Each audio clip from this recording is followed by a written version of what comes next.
Assalamualaikum warahmatullahi wabarakatuh. Berjumpa lagi dengan saya di dalam video tutorial.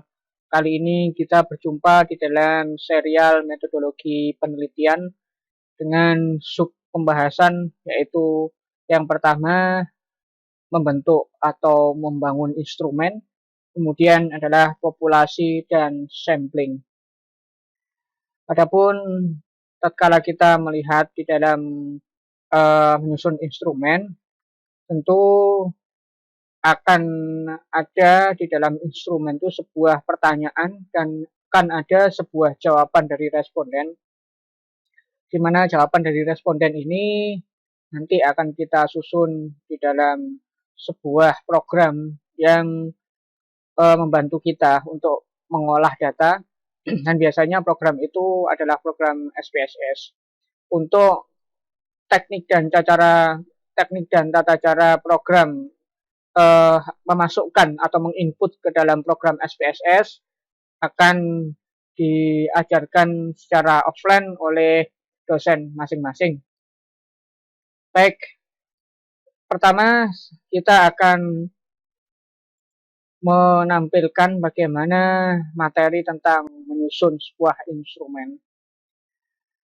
Di dalam menentukan subvariabel dan indikator, kemarin kita sudah memahami bahwa bagaimana itu variabel yang kemudian diturunkan menjadi sebuah dimensi, dan dimensi itu terdapat indikator-indikatornya. Kita akan refresh jenak dengan mengambil satu contoh judul, yaitu determinasi bauran pemasaran terhadap kepuasan pelanggan, bahwa variabel X yaitu bauran pemasaran dengan variabel Y yaitu kepuasan konsumen, di mana bauran pemasaran telah kita ketahui bahwa ada apabila kita membuat 4P, yaitu yang pertama adalah X1 yang kita sebut sebagai dimensi produk, X2 yang kita sebut sebagai dimensi harga, X3 yang kita sebut sebagai dimensi tempat, dan X4 yang kita sebut sebagai dimensi promosi. Di mana X1 dimensi dimensi produk diturunkan menjadi sebuah indikator, yaitu X11, X12. Apabila kita membuat hubungan seperti ini, maka ini dinamakan simple regression. Namun saudara bisa membuat tatkala itu menjadi sebuah multiple regression apabila memang yang X1, X2, X3, X4 ini dipecah menjadi variabel, kemudian tiap-tiap variabel ini kemudian saudara turunkan menjadi sebuah indikator. Di mana apabila kita mempelajari regresi, model bentuk regresi, maka Y pasti tunggal. Baik itu regresi sederhana maupun regresi berganda. Kemudian akan kita lanjutkan bahwa bauran pemasaran, ya, ini kita sudah membahas. Kemudian ini juga kita sudah membahas tadi. Nah, ini juga apabila saudara ingin melihat keterangannya, ya, silahkan nanti saudara pause dan saudara baca lebih lengkapnya. Apabila sudah terbentuk, diketahui ini adalah sebuah variabel, ya, kemudian subvariabelnya, kemudian kita ketahui bahwa subvariabelnya 4, kemudian ini ada yang namanya sumber referensi literatur. Jadi setiap kali saudara memahami tentang sesuatu konstruk variabel, atau keterkaitan antar variabel, saudara harus juga didasarkan pada referensi. Begitu juga tatkala saudara membuat subvariabel atau dimensi, saudara pun juga harus melihat sebuah referensi. Dan tatkala dimensi dipecah menjadi sebuah indikator, ini pun juga saudara harus merujuk kepada referensi. Referensi ini merujuk kepada variabel apabila kita perjelas bahwasanya referensi ini merujuk kepada pemecahan dimensi, dan referensi ini merujuk kepada penulisan atau penentuan indikator. Lalu apabila setelah indikator ini kita ketahui masing-masingnya, maka kita bisa berkreasi menurut bahasa kita untuk membuat sebuah pertanyaan. Disinilah tantangannya, nanti karena pertanyaan ini akan dijawab oleh responden, sehingga jawaban responden ini nantinya yang akan menilai apakah pertanyaan saudara ini adalah pertanyaan yang valid dan reliable. Jadi di sini merupakan keahlian peneliti ya. Jadi di sini adalah ranah keahlian peneliti di dalam berkreasi membentuk mulai dari indikator menjadi sebuah pertanyaan. Ya, bagaimana pertanyaan yang baik, bagaimana pertanyaan yang mudah dicerna oleh seorang responden sehingga responden itu bisa menjawab dengan tepat. Kemudian untuk menimbang pertanyaan-pertanyaan ini tentu tidak bisa sebelum disebar angketnya ya, tetapi sebelum sesudah angket itu disebar, sehingga dari situlah nanti kita bisa melihat validitas dan reliabilitas daripada instrumen. Baik, nah, ini termasuk juga variabel Y, di mana variabel Y ya kita memiliki sumber referensi untuk menentukan sebuah indikator, dan indikator ini kita memiliki referensi untuk sebuah pertanyaan. Nah, kemudian apabila kita melihat variabel yang membuat variabel di dalam pertanyaannya, dalam pertanyaan seperti ini ya, tentu kita bagaimana cara menjawab gitu ya, bagaimana cara responden menjawab. Maka biasanya apabila instrumen ini adalah berupa instrumen yang digunakan untuk penelitian kuantitatif, itu biasanya ada pertanyaan-pertanyaan tertutup. Pertanyaan tertutup yaitu pertanyaan di mana jawabannya itu sudah disediakan oleh peneliti, sehingga responden hanya memilih saja atas jawaban-jawaban yang disediakan. Ya. Apabila responden juga membuat wawancara atau pertanyaan secara terbuka, itu hanya sebagai pendukung untuk menggambarkan sebuah kondisi dan situasi. Contoh pertanyaan 1, apakah saudara merasa puas setelah membeli produk XYZ? Maka di situ akan kita sediakan jawabannya. Dan apabila saudara akan membuat tentang angket terbuka, yang itu jawaban adalah dijawab secara bebas oleh responden, misalkan adalah mengapa saudara merasa puas, maka itu adalah pertanyaan untuk mendukung alasan responden menjawab. Namun penting atau tidak pentingnya pertanyaan terbuka sebagai pendukung dari pertanyaan tertutup itu kembali lagi kepada peneliti dan tujuan peneliti membuat sebuah pertanyaan terbuka. Nah, apabila kita melihat pertanyaan ini, maka kita akan mencoba untuk menyediakan jawabannya. Bagaimana cara menyediakan jawaban itu? Maka jawaban itu biasanya dibuat di dalam bentuk pertanyaan, di mana jawabannya itu ada berjenjang, ada tingkat jenjang. Di mana tingkat jenjangnya itu adalah biasanya kita menggunakan yang namanya skala Likert. Jenjangnya ditentukan dengan skala Likert. atau mungkin skala yang lain bebas sesuai dengan tujuan dan juga bagaimana peneliti dan bagaimana kebutuhan peneliti. Contoh skala yang digunakan di sini adalah skala Likert. Skala Likert yaitu skala 1 sampai dengan 5. Jadi di sini ada jenjang, di mana jenjang di sini adalah yang kecil angkanya itu adalah yang paling bawah, sedangkan yang paling besar angkanya yaitu 5 itu adalah yang paling atas. Nah, sehingga apabila saudara melihat, mengkomparasikan apakah saudara merasa puas setelah membeli produk XYZ, maka yang pertama itu adalah yang sangat tidak puas.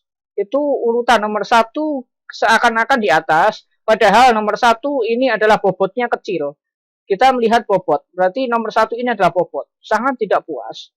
Kemudian menuju kepada bobot yang lebih besar. Bobot nomor 5 itu merupakan bobot yang sangat besar, yaitu sangat puas.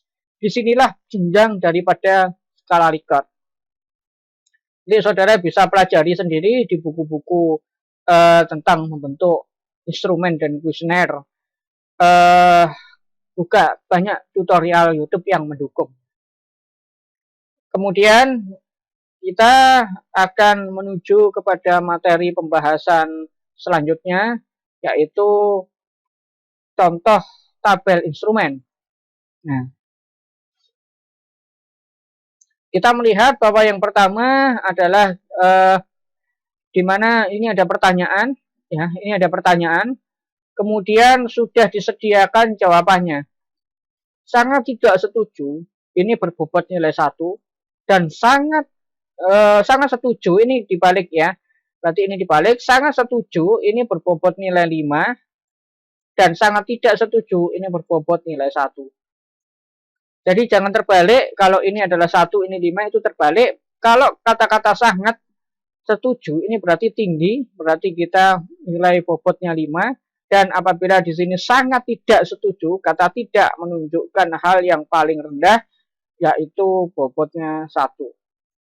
Dan di tengah-tengah sini, ya, ini bobotnya 3, sesuai dengan urutannya yaitu 1, 2, 3, 4, dan 5. Karena skala Likert adalah skala 1 sampai dengan 5.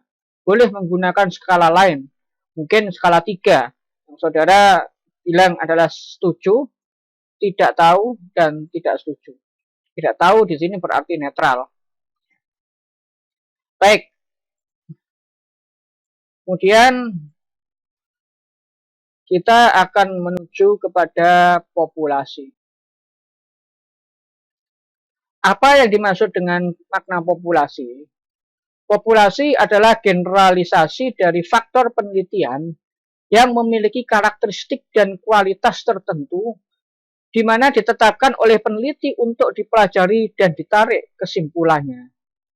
Artinya, secara lengkap atau secara mudahnya, bahwa ini ada sekumpulan hewan atau serangga. Kalau kita melihat sebuah serangga, itu ada macam-macam jenisnya, ada macam-macam spesiesnya. Ada kalau katakanlah kalau kita melihat serangga sesuai dengan kategori biologi, berarti adalah hewan-hewan yang dikatakan sebagai serangga. Nah, serangga itu ada pula jenis, ada pula spesiesnya, macam-macam sekali. Di dalam klasifikasi, ya, kalau kita mempelajari klasifikasi di biologi. Katakanlah misalkan dari sekian banyak serangga kita mengambil lalat. Nah, lalat ini memiliki sebuah karakteristik tertentu, di mana karakteristik lalat itu berbeda dengan karakteristik nyamuk dan apalagi serangga yang lainnya. Sehingga di mana tatkala kita melihat populasi, yaitu kita melihat karakteristik atau kita meneliti lalat. Tapi boleh juga apabila populasi itu sesuai dengan tujuan peneliti, peneliti akan membuat populasi yang lebih kecil daripada hanya sekedar lalat karena itu terlalu besar. Maka populasi yang diambil adalah lalat di dalam satu ruangan, katakanlah satu ruangan uji itu penuh dengan lalat, sehingga peneliti mengambil satu populasi yaitu ruang uji dari sekian katakanlah ratus lalat atau sekian ribu lalat. Nah, kalau di dalam sosial bagaimana? Kalau di dalam sosial, maka kita akan mengetahui katakanlah misalkan kita akan meneliti tentang konsumen. Nah, konsumen apa? Konsumen tentang kuliner.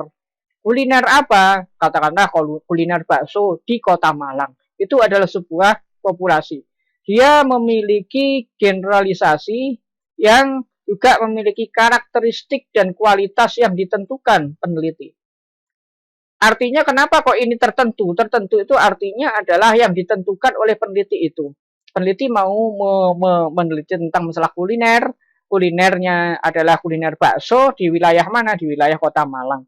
Maka itu merupakan populasi besar, ya, para pemilik kuliner atau para pedagang-pedagang bakso di Kota Malang. Dari sekian ribu pedagang bakso di Kota Malang. Nah, kemudian apabila kita melihat bahwa populasi itu jenisnya banyak. Yang pertama berupa orang. Orang seperti tadi pedagang bakso Kota Malang. Pedagang bakso seluruh Kota Malang, ya. Nah, itu merupakan sebuah yang namanya adalah populasi orang, ya. Penumpang kereta api, penumpang ini merujuk kepada orang. Kemudian populasi berupa wilayah. Katakanlah saudara ingin meneliti desa swasembada pangan se-Jawa Timur. Maka saudara ingin meneliti desa swasembada pangan saja. Se-Jawa Timur ini adalah lokasi di Jawa Timur. Nah, di mana ratusan desa swasembada pangan di Jawa Timur. Ada banyak, ada berapa? Itu menurut harus ditunjang dengan sebuah data. Kemudian yaitu populasi berupa emiten. Nah, kan di sini berupa hal-hal yang abstrak.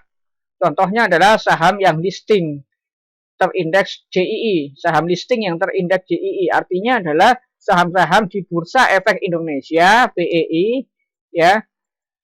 Nah, yang dimana yang di BEI itu hanya diambil karakteristiknya yang syariah, ya. Yang syariah yaitu sekumpulannya adalah di dalam JII karena ada isi ada JII. JII pun ada dua, ya. Ada jumlah sesuai dengan jumlah JII yang ditentukan, ya. Kalau isi lebih banyak lagi. Kemudian adalah populasi berupa tempat atau sarana. Ya, ini kalau wilayah dengan tempat hampir sama, tetapi kalau wilayah lebih dikategorikan ada de facto-nya, ya, ada de facto kewilayahan gitu, ya. Kemudian kalau tempat atau sarana itu lebih kepada merujuk kepada suatu tempat tanpa kita melihat wilayah karakteristik wilayahnya. Kalau ini kita melihat karakteristik wilayah. Desa swasembada pangan ini memiliki karakteristik wilayah. Tapi kalau ini kita tidak melihat karakteristik di wilayah, tapi melihat sebuah tempat yang dijadikan program belajar bagi anak-anak sekolah dasar, yaitu adalah Sekolah Dasar Semalang Raya. Kemudian dari sekian banyak populasi ini, kalau kita melihat penumpang kereta api Malabar itu berarti orang. Tentu saudara akan kebingungan tatkala saudara harus meneliti populasi. Ya, kecuali kalau populasinya itu sudah ditentukan dan memang itu sedikit. Contoh karyawan pada perusahaan kecil. Katakanlah UD, usaha dagang makmur tenan. Berjumlah berapa? Berjumlah sekitar adalah 50 orang. Maka saudara tidak perlu mengambil berupa sampel, tetapi saudara langsung ambil populasinya saja. Kalau memang di situ adalah ada karyawan sejumlah 50 orang, saudara langsung ambil populasinya. Tetapi apabila kita melihat penumpang kereta api Malabar atau penduduk desa Swasembada Pangan se-Jawa Timur, kalau ini berupa wilayah ini berarti data ya, data sekunder. Maaf, ini berupa wilayah ini berarti data sekunder. Tetapi kalau penduduk desa Swasembada Pangan se-Jawa Timur, berarti penduduknya, orangnya. Maka kalau kita mengambil berapa penduduk desa swasembada se-Jawa Timur, berapa penduduk desa swasembada pangan se-Jawa Timur, maka saudara akan merasa kesusahan untuk mensurvei sekian ribu orang. Kecuali memang saudara akan mengadakan sensus, ya tidak masalah. Akan tetapi itu tentu menghabiskan banyak waktu dan biaya. Sehingga tatkala waktu dan biaya itu habis terkuras, padahal saudara tatkala membuat penelitian ini dibatasi oleh waktunya, maka saudara boleh memperkecil jumlah populasi dengan mengambil beberapa sampel. Apa itu sampel? Sampel yaitu bagian dari jumlah dan karakteristik yang dimiliki oleh populasi tertentu. Jadi apabila di sini ada sekumpulan lalat, tadi kita membahas tentang lalat, ya. Apabila kita membahas tentang sekumpulan lalat, ya, karena kita sudah ngomong lalat, ya. Ternyata ini gambarnya nyamuk, nggak apa-apa, anggap saja ini lalat gitu ya.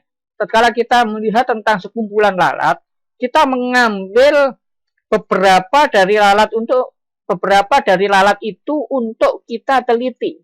Dari sekian ribu lalat katakanlah hanya diambil berapa puluh lalat atau berapa ratus lalat untuk diteliti. Nah, ini namanya sampel. Ya, saya pikir sudah paham tentang masalah makna populasi dan sampel. Yang paling penting adalah kita akan melihat bagaimana itu beda antara teknik mengambil sampel. Itu yang paling penting. Kita sudah memahami tentang populasi apa, sampel apa, maknanya dan juga perbedaannya. Kemudian kita akan mencoba memahami tentang macam-macam teknik sampling. Nah, untuk teknik sampling ya, yaitu sampling itu adalah penyampelan. Artinya adalah membuat sebuah sampel. Nah, ini kita sudah memahami tadi. Analogi sampel itu begini. Kenapa kok harus dibuat sampel? Sampel itu harus memiliki karakteristik yang sama dengan populasi. Untuk apa fungsinya di dalam penelitian?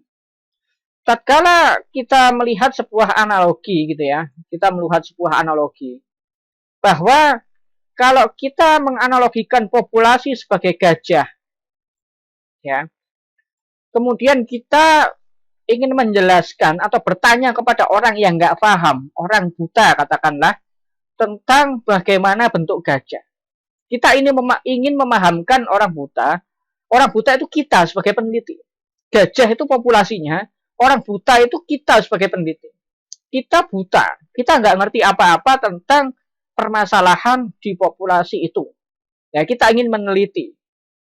Maka orang buta sebagai orang buta tidak mungkin meraba-raba gajah itu mulai dari belalainya sampai ekornya nggak akan pernah mungkin. Karena tentu saudara akan celaka sendiri gitu kan, harus naik ke kepala gajah, belum lagi belalainya itu bagaimana, ke punggung gajah itu saudara harus naik. Ya, dan itu buta, saudara nggak tahu, nggak paham. Ya, bagaimana menggambarkan gajah itu. Maka bagaimana caranya agar kita sebagai peneliti, tanda kutip analoginya sebagai orang buta, paham atau mengerti tentang bentuk gajah. Minimal adalah mendekati sempurna. Karena orang buta itu memang tidak bisa menggambarkan gajah secara utuh sebagaimana kita yang bisa melihat, oh begini toh gajah. Tapi kalau orang buta itu hanya bisa membayangkan dan kadang-kadang membayangkannya itu memang tidak sesuai dengan sebagaimana orang yang kita bisa melihat, paling tidak mendekati bentuk sempurnanya atau persepsi sempurnanya sebagaimana persepsi orang yang memahami, yaitu adalah dengan cara gajah itu diperkecil, dibuatlah miniatur. Ya, orang buta tersebut meminta kepada seorang seniman agar dibuatkan patung replika gajah mini yang benar-benar dapat menggambarkan bentuk gajah pada aslinya. Dari sini, orang buta tersebut dapat meraba secara keseluruhan tanpa celaka dan tanpa bahaya. Ya, bentuk gajah itu bagaimana? Mulai dari belalainya sampai kemudian kepada ekornya. Ya, kemudian dia menganalisis. Oh, ternyata belalai itu panjang. Ya, mulai dari seperti pipa. Bentuknya itu mulai dari yang besar sampai kemudian mengecil. Oh, ternyata di belalai itu ada 2 lubangnya. Oh, ternyata gajah ini memiliki gading. Oh, ternyata gajah ini memiliki ekor. Bentuknya ekornya seperti ini. Seorang seniman, orang yang melek tadi, itu membuatkan sebuah sampling. Nah, ini para ahli, senimannya adalah para ahli. Para ahli itu membuat teknik samplingnya. Tinggal bagaimana kita mau berusaha untuk mempelajari sampling tadi itu. Nah, kemudian agar apa? Agar di mana orang buta tadi bisa menganalisis dan terbangun gambaran sempurna atau mendekati sempurna atas gajah yang sebenarnya. Ya, analisis tersebut menggambarkan teknik sampling pada sebuah penelitian. Karena memang meneliti itu kita memang orang buta seakan buta terhadap permasalahan yang terjadi sehingga kita ingin tahu. Nah, begitu. Baik. Macam-macam teknik sampling. Nah, sekarang kita mulai masuk kepada intinya yaitu macam-macam teknik sampling. Ada 2 jenis macam-macam teknik sampling. 2 jenis besar. Yang pertama adalah probability sampling, yang kedua adalah non-probability sampling. Nah, apa itu yang dimaksud dengan probability sampling? Probability sampling yaitu pengambilan sampel yang memberikan peluang yang sama bagi anggota populasi untuk dipilih atau tidak dipilih menjadi anggota sampel. Jadi kita memiliki peluang yang sama, gitu. Tidak ditentukan oleh peneliti. Boleh jadi kita yang kena, boleh jadi kita nggak kena. Jadi namanya kemungkinan itu kita pasti ada 2, kena atau nggak kena. Nah, ini karena apa? Karena tidak ditentukan. Ya, karena tidak ditentukan alias ada unsur pengacaan. Nah, karena diacak itulah kita memiliki sebuah peluang yang sama. Bisa kena, bisa tidak kena dengan tanpa disengaja. Ya. Kemudian yang kedua adalah probability sampling. Ya, kemudian adalah probability sampling. Apa itu probability sampling? Probability sampling yaitu teknik penyampelan yang mana ditentukan oleh peneliti. Ditentukan oleh peneliti sehingga tidak memiliki peluang kalau sudah ditentukan kamu tidak saya sampling. Ya, maka kita sudah tidak memiliki peluang untuk menjadi sampel. Tapi kalau ditentukan oleh peneliti, Pak, Anda saya jadikan sampel penelitian saya, maka Bapak itu ya sudah jadi sudah jelas jadi sampel. Beda dengan halnya non probability sampling, nggak tahu. Kadang-kadang saya jadi sampel penelitianmu nggak tahu Pak ya, karena saya nggak menentukan. Boleh jadi iya, boleh jadi tidak. Tapi kalau non probability sampling sudah ditentukan, Bapak jadi sampelnya, Bapak nggak jadi sampelnya. Nah itu sudah ditentukan. Ya. Nah, bagaimana cara menentukannya? Yaitu menggunakan dasar-dasar ilmiah dan alasan-alasan yang bisa dikategorikan sebuah alasan yang ilmiah, gitu ya, sehingga memang anggota populasi tidak mendapatkan peluang yang sama atau memang sudah ditentukan sehingga tidak mendapat peluang yang sama, menjadi sebuah anggota sampel. Adapun jenis-jenisnya, kalau kita melihat yang pertama untuk probability sampling adalah simple random sampling. Ini biasanya yang digunakan mahasiswa S1 ya, menggunakan simple random sampling. Kedua adalah proportionate stratified random sampling. Kemudian adalah disproportionate stratified random sampling. Kalau tadi adalah proportionate, yang ini adalah disproportionate. Artinya ada, nanti kita bahas ya, artinya ada proposisi di sini. Kemudian ada cluster sampling, ya. Di sini ada sampling menurut daerah, tetapi ada unsur pengacaan itu ada. Kemudian di dalam non-probability sampling ada sampling sistematis atau systematic sampling. Kemudian ada sampling kuota atau quote sampling. Kemudian ada sampling incidental atau incidental sampling. Ada purposive sampling, ada sampling jenuh, ada snowball sampling atau sampling bola salju. Nah, bagaimana masing-masing dari ini mungkin agak sedikit panjang pembahasannya. Kita mulai dari simple random sampling. Simple random sampling yaitu masuk ke dalam kategori probability sampling, yaitu pengambilan anggota sampel dari populasi dilakukan secara acak tanpa memperhatikan strata yang ada di dalamnya. Acak sekali. Di dalam populasi itu kita ambil acak begitu saja. Ya, katakanlah misalkan di dalam PT HHIH memiliki karyawan 1.000 orang. Dari karyawan PT HHIH yang 1.000 orang itu diambil secara acak sejumlah 286 orang tanpa pandang bulu. Laki-laki, perempuan acak, ya, sebar secara acak tanpa pandang bulu. Nah, berarti setiap orang dari karyawan PT HHIH 1.000 orang ini memiliki satu orang individu memiliki dua kemungkinan. Bisa dia kena sehingga dia menjadi sampel, dan bisa juga dia nggak kena sehingga dia tidak menjadi sampel secara tidak disengaja. Oke. Kemudian adalah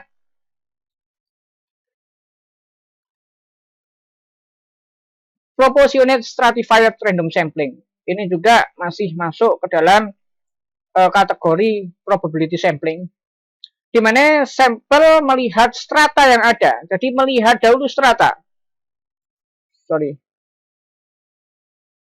Jadi melihat dulu strata. Ya, kita melihat strata dulu. Strata yang ada di dalam satu populasi. Strata ini tidak ditentukan oleh peneliti, tetapi memang strata ini sesuatu hal yang natural yang memang ada di dalam suatu populasi itu. Contoh di sini adalah ada karyawan PT HHIH. Kalau tadi tidak melihat strata tanpa pandang bulu, kalau simple random sampling. Tapi kalau sudah proportionate stratified random sampling, kita melihat dulu stratanya di dalam 1.000 orang karyawan PT HHIH tadi. Strata itu sudah natural, katakanlah kita tentukan stratanya adalah menurut pendidikan. Maka di sini kita melihat stratanya adalah sarjana S1, lulusan ya, artinya alumni S1, di sini alumni SMA, di sini alumni SMP, dan di sini alumni SD.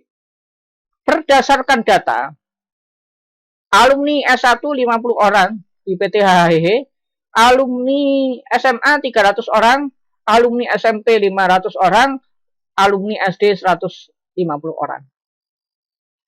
Lalu kemudian kita ingin menyempel dari strata masing-masingnya. Lulusan S1 kita sampel, ya. Lulusan SMA kita bikin sampelnya, lulusan SMP kita bikin sampelnya, dan lulusan SD kita bikin sampelnya. Dengan taraf kesalahan 5% atau 0,05. Menurut Sugiono 2017, maka di dalam taraf kesalahan 55% ini, taraf kesalahan 5% ini maka diambil menurut sebuah rumusan, ya. Saudara bisa pelajari sendiri rumusannya di buku Sugiono, ya. Silahkan bagaimana kalau proportional stratified random sampling dengan taraf kesalahan 5% untuk menentukan masing-masing sampelnya. Yaitu diketahui bahwa lulusan sarjana S1 44 orang, lulusan SMA disampelkan, ini disampelkan ya, mohon maaf, lulusan S1 adalah disampelkan dari 50 orang menjadi 44, lulusan SMA dari 300 orang disampelingkan menjadi 161, dibuat sampelnya 161 orang, secara acak, ya, secara acak. Kemudian lulusan SMP 500 orang ini disampel menjadi 205 orang dan lulusan SD 150 orang disampel menjadi 105 orang. Artinya 100, katakanlah misalkan lulusan SD ini disampel dari 150 menjadi 105. Kata 105 ini adalah minimum. Jumlah minimum yang harus dipenuhi sejumlah 105 orang. Dan tidak ditentukan. Katakanlah dari 105 orang itu ada yang namanya Pak Paijo, ada yang namanya Pak Untung, ya, ada yang namanya Pak Marsono dan lain-lain.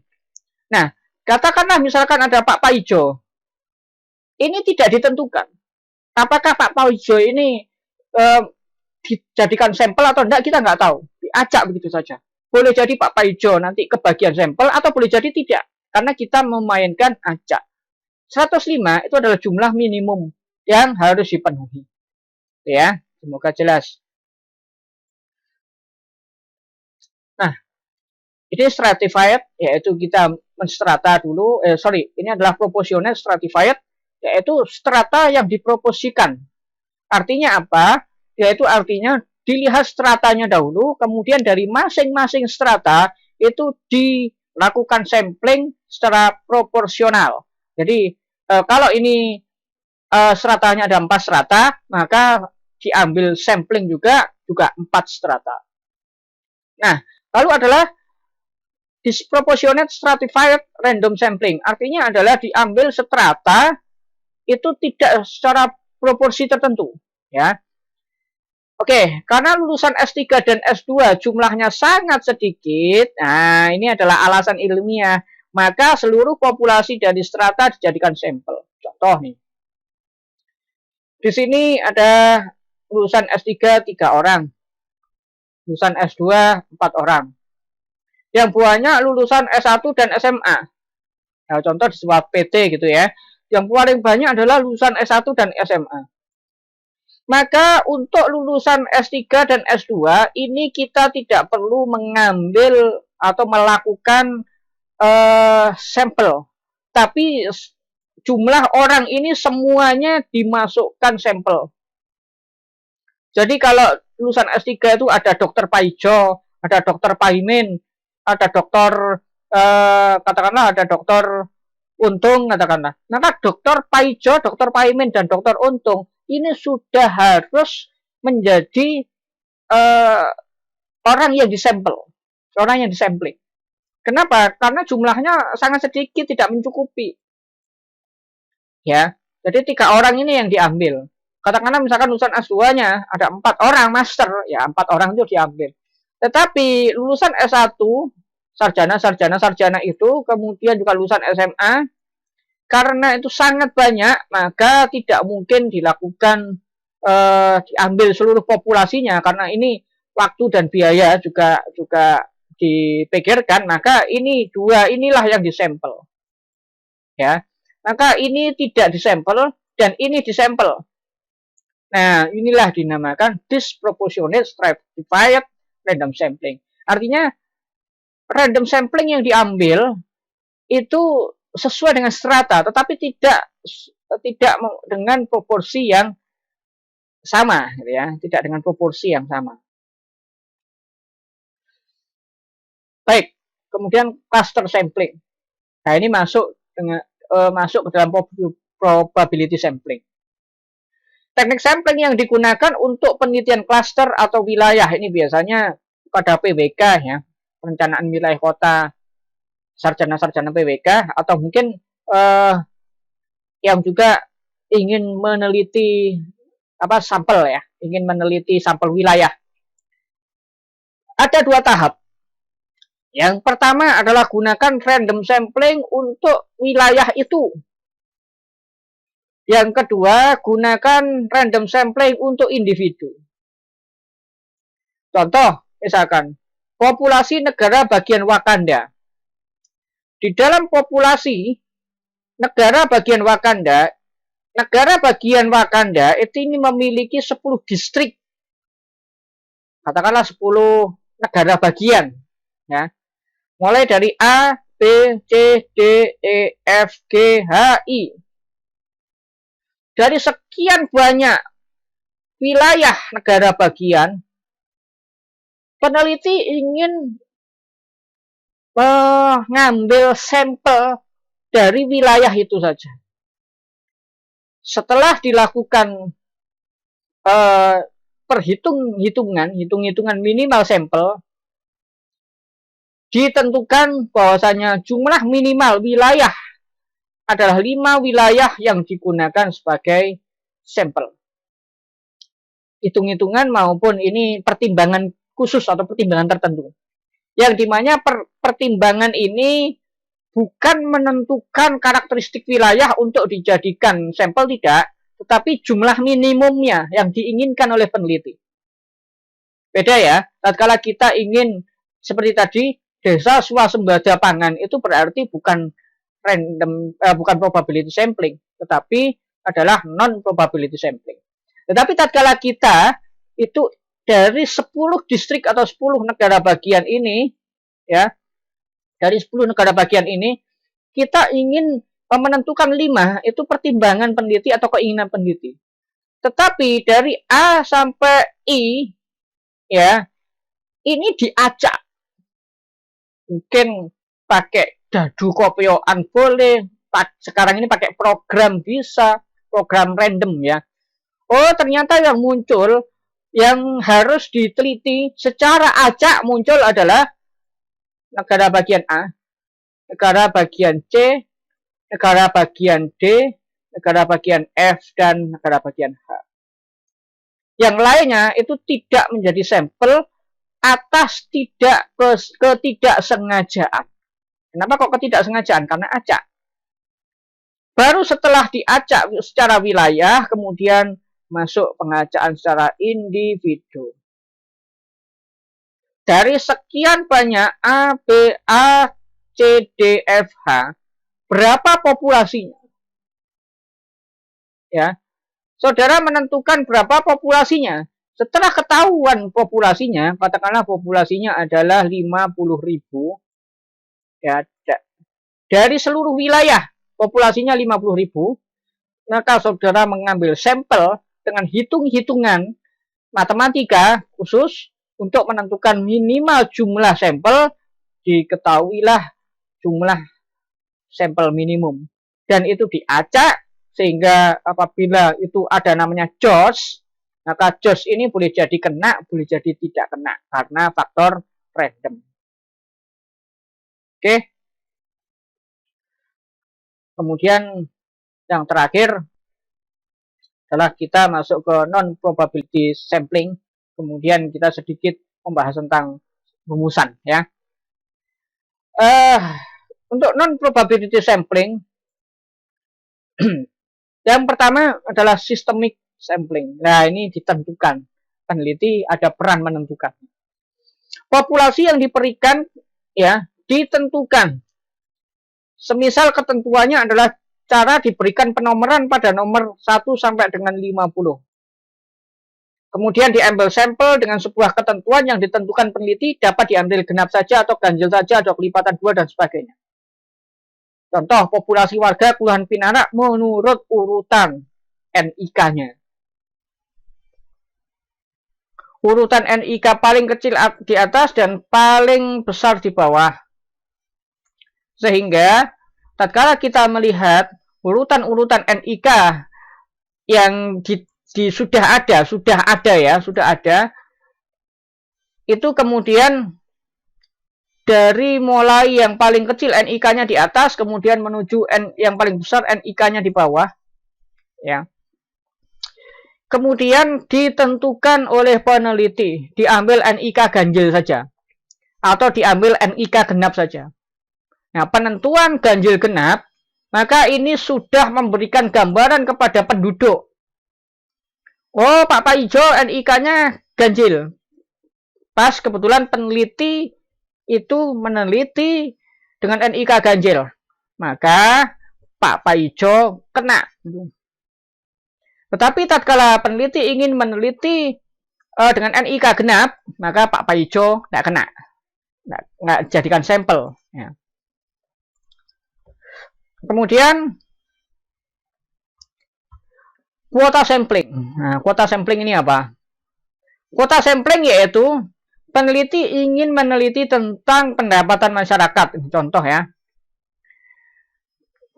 Gimana pendapatan masyarakat itu ingin meneliti tentang kepuasan pelayanan pengurusan izin mendirikan bangunan atau IMB di kota Huru-Hara. Maka peneliti mengambil sampel dari populasi yang tidak diketahui jumlahnya. Populasinya maksudnya yang tidak ketahui jumlahnya. Maka peneliti memberikan penentuan kuota yang harus dipenuhi adalah 100 orang. Boleh nggak kalau kuantitatif menggunakan kuota? Boleh, silahkan. Katakanlah ingin 100. Tapi dengan atas dasar apa? Dengan pertimbangan tertentu. Kenapa kok ngambil 100? Kok nggak ngambil 1000? Ya. Jadi dari populasi yang besar, masyarakat yang mengurus izin mendirikan bangunan, ini kemudian ditentukan 100 orang dari populasi yang tidak diketahui. Ya. Seperti contohnya penumpang Malabar di Daob 9. Nah, kita nggak tahu. Mulai dari katakanlah selama masa pandemi ya, kita nggak paham gitu loh.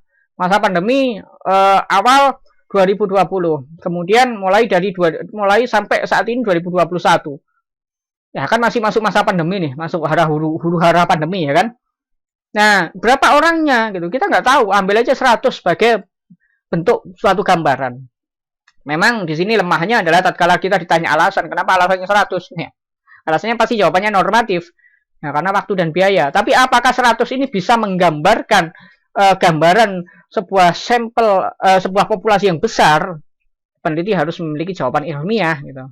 Ya kan? Bisa, karena apa? Karena mungkin karakteristiknya itu hampir sama semuanya. Sehingga 100 ini sudah sangat mencukupi untuk melihat seluruh karakteristik populasi. Boleh, terserah. Yang penting bisa meyakinkan orang gitu ya. Orang yang apa ya, yang membaca gitu. Kalau misalkan saudara diuji ya oleh pengujinya. Kalau saudara ingin oleh donatur untuk penelitian ya kepada donaturnya gitu. Seperti contohnya dikti dan sebagainya ya. Dan insidental sampling. Teknik penentuan sampel berdasarkan peristiwa yang tidak disengaja. Nah, ini kan random, Pak.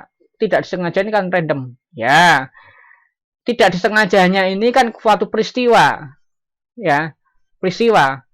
Nah, kalau random tadi ada unsur kesengajaan di dalam mengacak.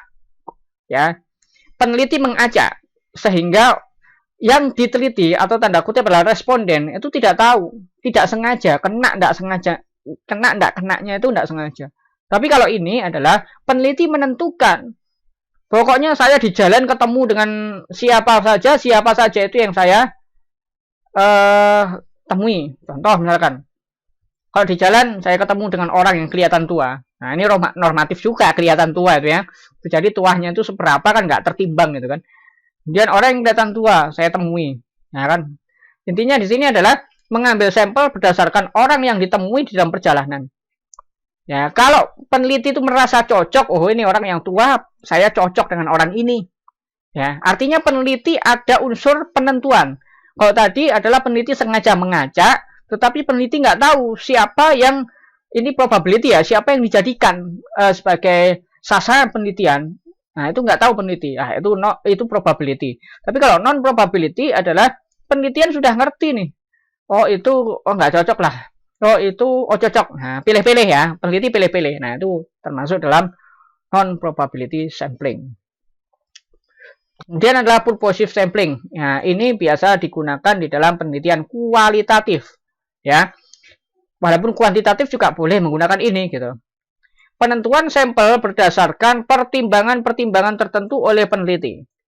Contoh yaitu peneliti ingin mengetahui kualitas bumbu olah enak tenan. Maka peneliti mengambil sampel berdasarkan para chef koki. Ya, dari ahli masak di kalangan pengusaha kuliner yang menggunakan bumbu olah enak tenan. Tentu ini suatu wilayah. Katakanlah di Malang. Jadi nggak semua koki kena, nggak semuanya koki kena. Seluruh koki yang menggunakan bumbu enak tenan, mungkin yang menggunakan bumbu enak tenan itu berapa jumlahnya gitu ya, nggak ngerti, kita tentukan pokoknya yang menggunakan enak tenan kita ambil. Nah, maka dari itu inilah yang menjadi dasar biasanya ini untuk penelitian kualitatif ya, karena kualitatif tidak semuanya diambil dan nggak perlu menggunakan sampel yang rumit gitu. Kita hanya sekedar melihat informasi, tetapi mengambil. Kita sekedar mengambil informasi, tetapi sekedar mengambil informasinya itu tidak main-main gitu. Sampai informasi itu betul-betul jenuh, betul-betul bisa menggambarkan permasalahan. Tapi kita nggak bahas di sini karena kita kuantitatif ya.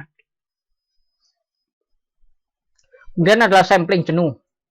Nah, sampling jenuh itu apabila populasi sedikit, yaitu populasi sama dengan sampel. Ya, itu sampling jenuh. Ya, tadi katakanlah misalkan saudara di karyawan PT HHH ada 50 karyawan. Ya, saudara gunakan sampling jenuh. Kemudian snowball sampling. Snowball sampling ini agak rumit.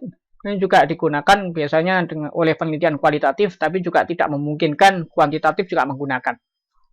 Yaitu jumlah sampel yang terus membesar dan terus membesar dan terus membesar.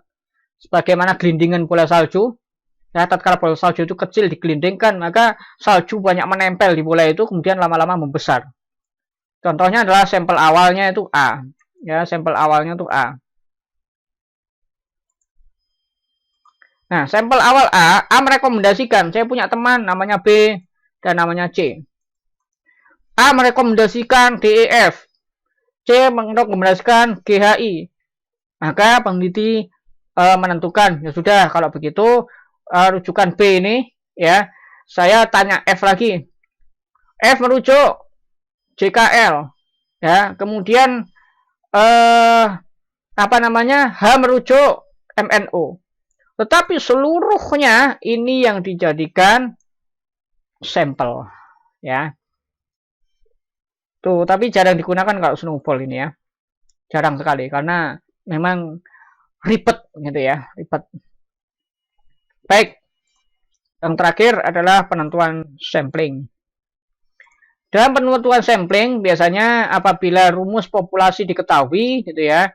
Rumus populasi diketahui, katakanlah populasi di suatu wilayah itu adalah 5.000, maka kita bisa mengambil sampel minimal, jumlah sampel minimal dengan rumus Slovin. Saudara coba pelajari rumus Slovin dan coba utak-utak rumus Slovin ya. Di sekarang ini juga ada program untuk menentukan sampel minimum ya, di web juga banyak ya.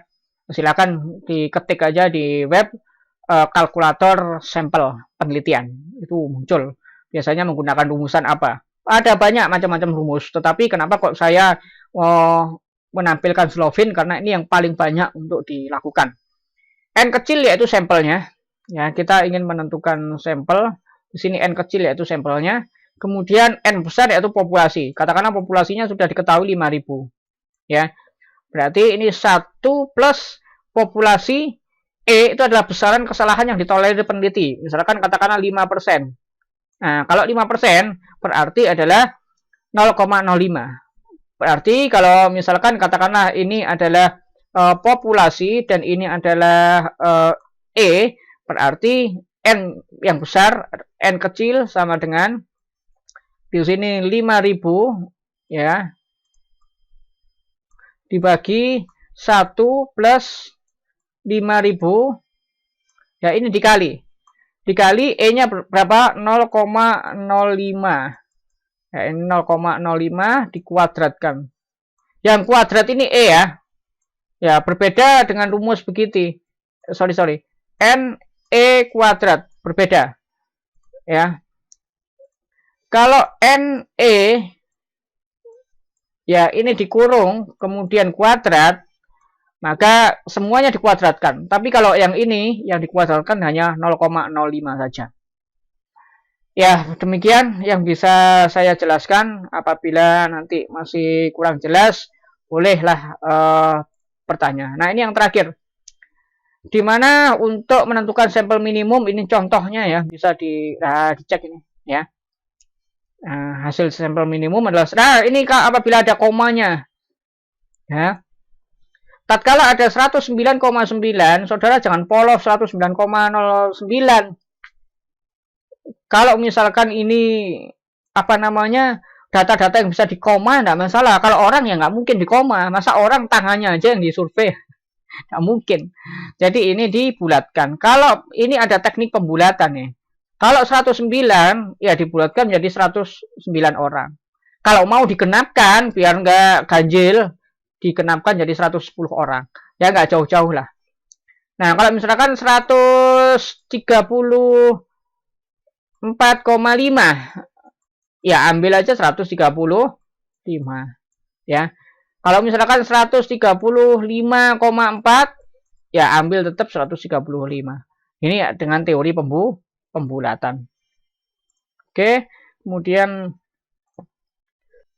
nah, menentukan sampel minimal dengan rumus Wibisono. Nah, rumus Wibisono ini adalah rumus yang khusus populasi yang diragukan atau populasi yang tidak diketahui. Nah, saudara boleh melihat, tadi kan 100 kan? Ya, populasi yang tidak diketahui berapa? 100. Nah, 100 dari mana? Ya, 100 karena saudara membulatkan rumus Wibisono ini. Itu alasan paling ilmiah. 96, Pak, minimum di rumus Wibisono. Maka untuk genap saya ambil 100. Nah, ini sudah ilmiah karena merujuk referensi. Tentu Wibisono menentukan ini tidak main-main ya. Ya, ini rumusnya. Intinya adalah diketahui 96,4 karena kita bukan orang statistik, jadi tidak perlu mendalami. Saya tidak menerangkan pendalaman tentang rumus. Ya, baik. Itu yang bisa saya sampaikan. Apabila masih kurang jelas, bisa nanti didiskusikan di kolom komentar, atau juga bagi yang teman-teman mahasiswa, bimbingan saya bisa konsultasi dengan saya tatkala memang ini apa namanya, ingin membuat skripsi kuantitatif. Demikian, kurang lebihnya mohon maaf. Assalamualaikum warahmatullahi wabarakatuh.